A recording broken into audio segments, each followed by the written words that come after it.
नमस्कार. माझा संघर्ष आणि मी या कार्यक्रमात मी अनघा मोडक तुमच्या सगळ्यांचं मनपूर्वक स्वागत करते. हाथों के लकीरों पे मत जाइए गालिब, हाथों के लकीरों पे मत जाइए गालिब, नसीब तो उनके भी होते हैं जिनके हाथ नहीं होते. अशीच एक कन्या जिने आपल्या जिद्दीने आपल्या सगळ्या संकटांवर मात केली, तिचीच कहाणी आज अनुभवणार आहोत. बघूया तिचा प्रवास. प्रत्येक माणूस आपल्या पायावर उभं राहण्यासाठी धडपड करत असतो, पण तिच्यावर आपलं आयुष्यच सावरण्यासाठी संघर्ष करण्याची वेळ आली. वयाच्या अवघ्या 16व्या वर्षी मोनिका मोरेचा रेल्वेतून पडून अपघात झाला. या अपघातात तिला आपले दोन्ही हात गमवावे लागले. दुसरी कुणी असती तर ती या धक्क्यातून सावरली असती की नाही हा प्रश्नच आहे. पण मोनिकानं ते धाडस करून दाखवलं. आपल्या आई वडिलांच्या मदतीनं पुन्हा आयुष्य पहिल्यासारखं जगण्यासाठी ती संघर्ष करू लागली. कालांतराने अनेकांच्या मदतीनं मोनिकाला कृत्रिम हात बसवण्यात आले. मग काय, तिचं सगळं आयुष्यच बदलून गेलं. मोनिका सध्या कृत्रिम हातानं काम करण्याचा सराव करून ती आज या हातांच्या मदतीनं अनेक कामं करते. मोनिका सध्या आपलं शिक्षण पूर्ण करते, पण त्याचबरोबर ती मध्य रेल्वेच्या सल्लागार समितीतही कार्यरत आहे. मोनिकाची जिद्द आणि संघर्ष तिला स्वतःच्या हातानं नव्यानं विश्व साकारण्याचं बळ देत आहे. मोनिका यापुढेही अनेक मोठमोठ्या जबाबदाऱ्या यशस्वीपणे स्वीकारेल यात तिळमात्र शंका नाही. आपल्या जिद्दीची कहाणी उलगडायला आज एक अशीच तरुण मैत्रीण आपल्या बरोबर आली आहे, मोनिका मोरे. तिच्याशीच गप्पा मारूया. मोनिका, नमस्कार. नमस्कार. माझा संघर्ष आणि मी या कार्यक्रमात तुझं खूप मनापासून स्वागत. धन्यवाद. 11 जानेवारी 2014 हा दिवस तुझ्यासाठी पूर्ण एक आयुष्याला वेगळं वळण देणारा होता. नेमकं काय झालं होतं त्या दिवशी, सांगशील? म्हणजे मी 12 वाजता घरातून निघाली. मग मी कॉलेजला म्हणजे जायला निघाली होती. मग मी कॉलेजला पोचली. काही लेक्चर्स नव्हते म्हणून मी साधारण 1:15 वाजता मैत्रिणीसोबत घाटकोपर स्टेशनला आली. प्लॅटफॉर्म नंबर 2वर थांबलो आम्ही. मग त्याच्यानंतर 2वर थांबलो. त्या दिवशी मोटरमॅनचा स्ट्रायक होता. स्ट्रायक असल्यामुळे ट्रेन खूप गर्दी होती आणि ट्रेन्स खूप उशिरा होत्या. त्याच्यामुळे गर्दीमुळे मला 2-3 ट्रेन सोडायला लागल्या. जेव्हा मी 3ऱ्या-4थ्या ट्रेनमध्ये चढायला गेली तेव्हा खूप गर्दी होती, मला चढायला भेटलं नाही. माझा एक पाय आत आणि खांब पकडलेला होता. मी बाईचा धक्का लागला, त्याच्यामुळे मी प्लॅटफॉर्म आणि ट्रेनच्या मध्ये गेली. ट्रॅकवर पडली नसती तरी मी प्लॅटफॉर्मवर पडली असती, पण पुढे सिग्नलचा एक खड्डा होता. ते रेल्वेवाल्यांनी ते म्हणजे बुजवला नव्हता. त्या खड्ड्यात मी जाऊन पडले आणि माझे दोन्ही हात ट्रॅकवर पडले. तर ट्रॅकवर पडले, थोडीशी ट्रेन चालू झाली, त्याच्यामुळे माझा राईट हँड पूर्ण गेलेला. लेफ्ट हँडवर थोडासा चाक होता, तर त्यांनी ते पटकन गाडी थांबवली म्हणून माझा लेफ्ट हँडसुद्धा गेला. मग त्याच्यानंतर मला कोणीही वाचवायला आलं नाही. सगळे माझे फोटो काढत होते, व्हिडिओ बनवत होते. त्याच्यानंतर मग त्याच ह्याच्यावर म्हणजे प्लॅटफॉर्मवर 2 मुस्लिम मुलं होती, अमजद चौधरी आणि नसीम खान. या दोघांनी बघून मला ताबडतोब खाली उतरले. त्यांनी मला कसं तरी वर काढलं आणि त्यांनी माझे ते दोन्ही हात घेऊन वर म्हणजे मला एक प्लॅटफॉर्मवर आणून ठेवलं.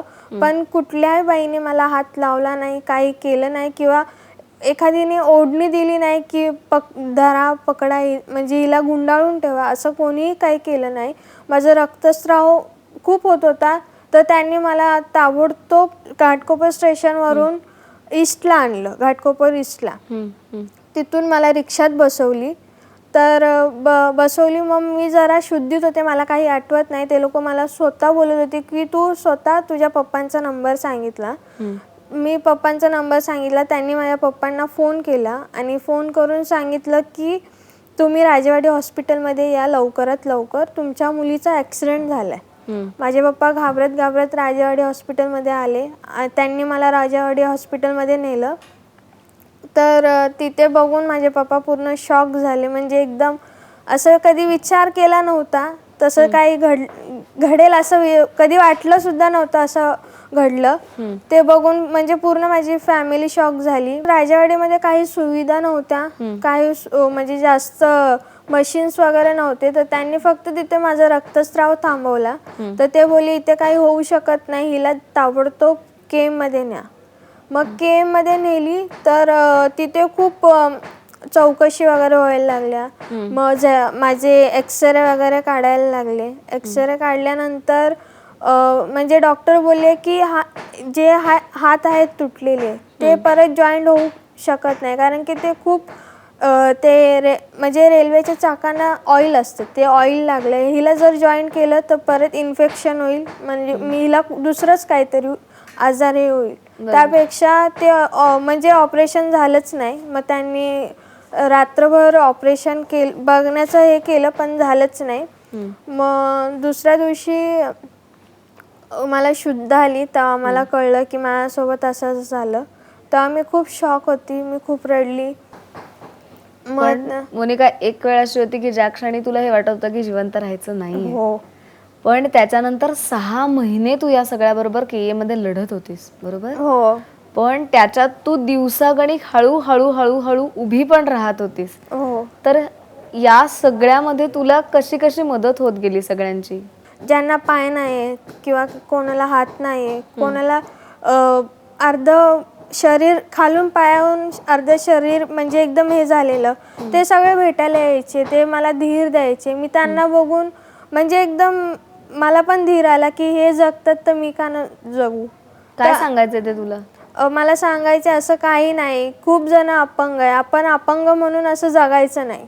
आपल्याला 2 हात आहेत हे समजून जगायचं आणि पुढे शिकत राहायचं आणि मोठी व्हायचं एकदम. हे स्पिरिट तू तुझ्यामध्ये हळूहळू हळू मुरवत होतीस, हो बरोबर? हो. पण या सगळ्या बरोबरीने आई बाबा तुला काही वेगळं सांगत होते का, समजावत होते का? अक्षरशः आईबाबांनी मला बोलले की म्हणजे माझे पप्पा बोलले राईट हँड मी तुझा आणि लेफ्ट हँड मी मम्मीचा, असं समजून तू जग.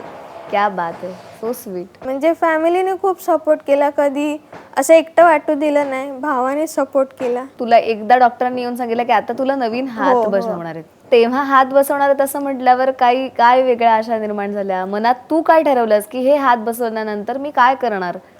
जेव्हा डॉक्टरांनी सांगितलं तेव्हा खूप विचार आले, कसे हात असतील, काय असतील. मग दुसऱ्या दिवशी ऑटोबॉक कंपनीचे एक वैशाली मॅम आहे, ती मला भेटायला आली. तिने मला व्हिडिओ दाखवले की हे हात आहेत, असे तू वापरू शकते. म्हणजे ते बघून मला खूप आनंद झाला की जगात अशा काही गोष्टी आहेत की आपल्याला माहीत पण नाही, आणि असं काय आहे करून इलेक्ट्रॉनिक हँड वगैरे सगळं भेटतं.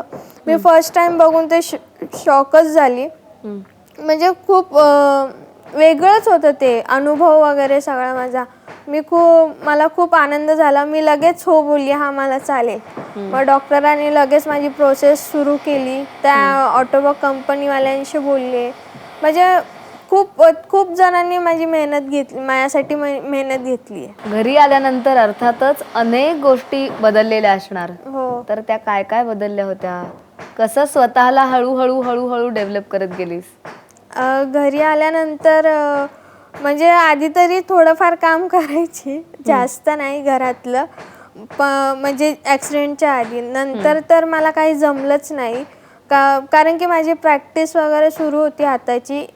मला ते लोक म्हणजे हात द्यायचे, थोडं ग्लास उचल किंवा लिहायला शिक किंवा बॉटल उचलायला शिक, पण असं जास्त हेवी उचलू शकत नाही मी, थोडंफार हेवी. आणि काचेचे ग्लास वगैरे मी जास्त किंवा कप असं उचलू शकत नाही, कारण की त्याला कंट्रोल नसतं. एकदा आपला कंट्रोल सुटला की ते काचेचा ग्लास सुद्धा फुटू शकतो. तर त्याच्यावर माझी चेंबूरला खूप ट्रेनिंग होती. ट्रेनिंग माझी पूर्ण 1-2 महिने 3 महिने ट्रेनिंग चालू होती. मग त्याच्यानं मी लिहायला शिकली थोडंफार. स्पीड नाही आहे एवढी, पण लिहिते. काय काय करतेस, काय प्रयत्न करतेस लिहून बघायचा? माझं नाव लिहिलेलं फर्स्ट टाइम म्हणजे हात बसवला तेव्हा मी स्वतः माझं नाव लिहिलेलं. कसं वाटलं ग? खूप भारी वाटलेलं. म्हणजे मला वाटलं नव्हतं की मी स्वतः परत माझं नाव लिहेल, पण मी स्वतःहून माझं नाव लिहायला घेतलं. मोनिकाशी आपल्याला अजूनही अनेक गप्पा मारायच्या आहेत, तिच्याकडनं खूप गोष्टी जाणून घ्यायच्या आहेत. पण त्याआधी घेऊया एक छोटीशी विश्रांती. तुम्ही मात्र बघत राहा माझा संघर्ष आणि मी. प्लॅटफॉर्मची उंची वाढवायची, ती कमी आहे काय काय प्लॅटफॉर्मवर. आणि त्याच्यानंतर हँडिकॅप म्हणजे जे हँडिकॅप डब्यात नॉर्मल माणसंसुद्धा गर्दीमुळे तिथे जातात, तर ते जाऊ नये. तो डबा फक्त हँडिकॅपसाठी असावा.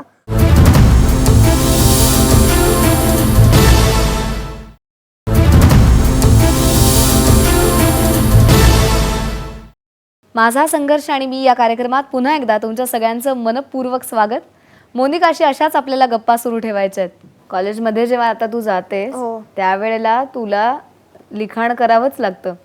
हो. पण मग त्यावेळेला अनेक मैत्रिणी तुला मदत करतात असं तू सांगतेस, तर ती कशा प्रकारची मदत असते, काय काय करतात त्या तुझ्यासाठी? आता मला कॉलेजमध्ये, कारण की माझी एवढी फास्ट रायटिंग नसल्यामुळे कॉलेजमध्ये मला जे मॅम किंवा सर म्हणजे डिक्टेट करतात ते मला लिहिता येत नाही, तर माझ्या मैत्रिणी लिहून देतात किंवा बुक माझी कंप्लीट करून देतात, किंवा त्यांनी लिहिलेलं मी झेरॉक्स नोट्स वगैरे काढते, ते नोट्स मला ते शोधून वगैरे देतात. त्याच्यामध्ये तुला अनेक गोष्टींची बंधन आहेत, बरोबर? म्हणजे तुला जेवताना त्रास होतो, केस विंचरण्याचा त्रास होतो, हात वर उचलता येत नाही, तर या सगळ्या अडचणी काय आहेत? कारण की ते हात मला खूप वजन हेवी आहे, त्याच्यामुळे मी हात वर जास्त वेळ ठेवू शकत नाही. मग मला केस विंचरायला ती हाताची एवढी एक एक बोटं हलत नाही, 2-3च मुवमेंट होतात. त्या मुवमेंटमध्ये मला केस बांधता येत नाही, किंवा म्हणजे माझं जे कपडे वगैरे घालणं ते मला काही जमत नाही, तर ते सगळं माझी मम्मी करते. मम्मी वगैरे मला हेल्प करते. या सगळ्यामध्ये अजून एक छान बातमी आपल्या सगळ्यांसाठीच, ती म्हणजे आम्हाला असं कळलं की तुला नवीन हात बसवणार आहेत.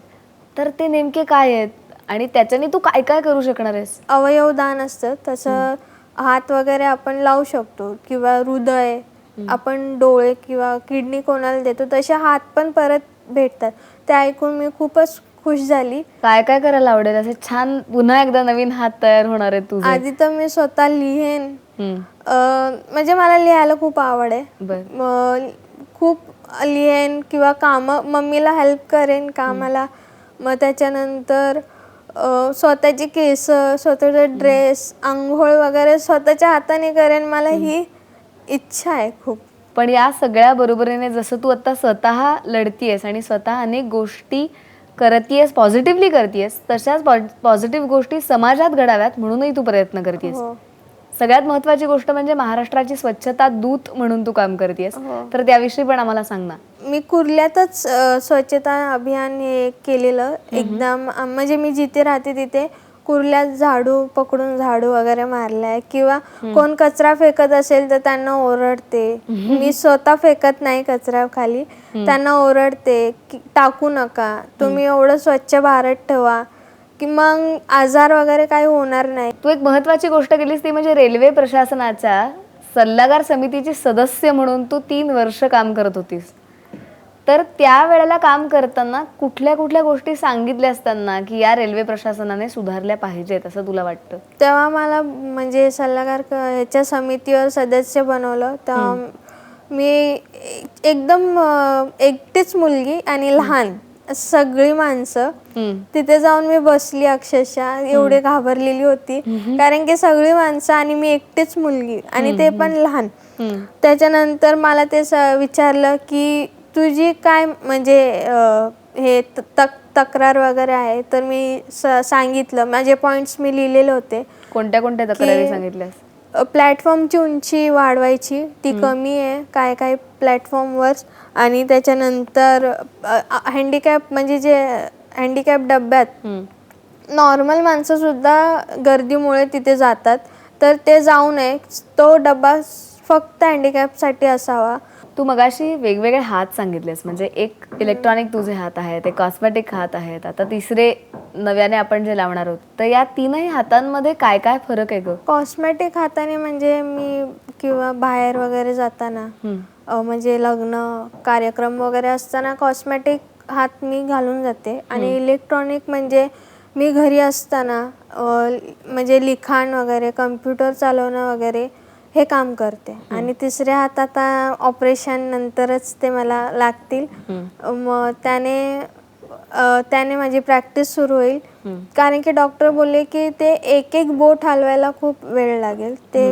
तिचं पूर्ण आम्ही प्रॅक्टिस घेऊ, फिजिओथेरपी वगैरे. मग त्याच्यानंतर एवढे 3 हाताचं म्हणजे मी कधी विचारसुद्धा केला नव्हता. काय मिस करतेस ग? आत्ता हात नाही आहेत तर सगळ्यात जास्त कसली आठवण येते की काय करावं असं वाटतं? मी आता सध्या दुसऱ्यांवर डिपेंड आहे थोडीफार, पण मला ते आवडत नाही, कारण की मला असं वाटतं की मी स्वतःहून सगळं करावं. मी हेच मिस करते. आणि माझं म्हणजे मला डान्स वगैरे आवडतो. ते मी ॲक्सिडेंट झाल्यानंतर मी जास्त डान्स केलाच नाही, फक्त थोडंफार घरात कार्यक्रम वगैरे असेल तेव्हा नाचते. ते खूप मिस करते मी. मोनिका, तुझ्यासाठी आमच्याकडे एक मस्त सरप्राईज आहे. तर एक व्यक्ती तुझ्याविषयी बोलणार आहे, बघूया कोण बोलतंय. हो चालेल. येस. हॅलो मोनिका, कशी आहेस तू? 4 वर्षापूर्वी मी हेड ऑफ द डिपार्टमेंट असताना आपण सगळ्या लोकांच्या मदतीने तुला हात वगैरे छान, सगळ्यात इंडियात फर्स्ट टाईम एकदम चांगल्या प्रकारचे हात तुला मिळाले आणि तू बहुतेक सगळ्या गोष्टी करू शकलीस. तू 12वीची परीक्षा पास झालीस आणि आता मी ऐकलं की काही दिवसापूर्वी तू TYची एक्झाम पण दिलीस. तर एकदम अभिमान वाटतो. फार छान गोष्टी केल्यास तू सगळ्यांसाठी एक आदर्श असा नमुना आहे की इम्पॉसिबल गोष्टी पण कंप्लीट चेंज होऊ शकतात आणि फ्युचर कंप्लीट बदलू शकतं. तर मला फार अभिमान वाटतो आणि तू अशीच सगळ्यांना तुझं काम पण चांगलं करतेस तू आणि असंच सगळ्यांना प्रोत्साहन देत राहा. येस मोनिका, कसं वाटलं? खूप छान वाटलं की डॉक्टरांनी माझ्याबद्दल एवढं म्हणजे बोलले, कारण त्यांनी खूप मेहनत घेतलेली. मला खूप म्हणजे खूप मस्त वाटलं. तुझ्या जिद्दीने आणि मेहनतीने काम करतेयस, ती मेहनत नक्की फळाला येईल आणि बाप्पा तुला खूप खूप खूप ताकद देऊ दे आणि सगळ्या पुढच्या गोष्टी मस्त यशस्वी होणार आहेत. तर खूप खूप शुभेच्छा. इकडे आलीस आणि आमच्याशी मस्त बोललीस. तर आमच्याकडनं एक छोटीशी भेट आहे. विंदा करंदीकर म्हणतात तसं की देणाऱ्याचे हात घ्यावे. खरोखरीच मोनिकाची जिद्द आणि प्रेरणा इतकी जबरदस्त आहे की तिच्याकडनं आपण ती जिद्द आणि प्रेरणाच घेऊया आणि आपल्याही आयुष्यात अशी काही संकट आली असतील तर त्याच्यावर मात करायला शिकूया. पुढच्या भागात सुद्धा अशाच एका संघर्षवीराला भेटणार आहोत. पण तत्पूर्वी आपण ठरवलंय ते पुन्हा एकदा, रडायचं नाही, लढायचंय. लढताना सुद्धा हसायचंय, कारण आयुष्य खूप सुंदर आहे, अधिक सुंदर करायचंय. पुढच्या भागात भेटूच, पण तोपर्यंत तुम्ही मात्र बघत राहा ABP माझा.